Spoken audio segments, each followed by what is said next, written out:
Hello everyone, in this video we will see how to connect Gmail to N8N. First, open the N8N and start a new workflow in the editor. Now, go to Create Workflow in the top right corner. Then, select on the plus icon to add a first step. In the panel, use the search bar to search for Gmail. Next, select it from the options and scroll down the menu. After that, click on Send a Message.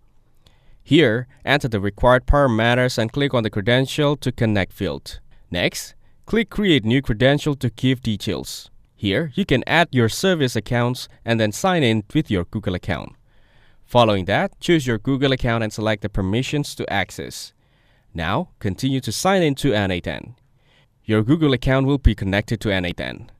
Lastly, add all the required information in the given fields including resource, operation, message, and email. Once completed, proceed to execute the workflow and connect Gmail to N8N. Thanks for watching. Make sure to like and subscribe for more content like this.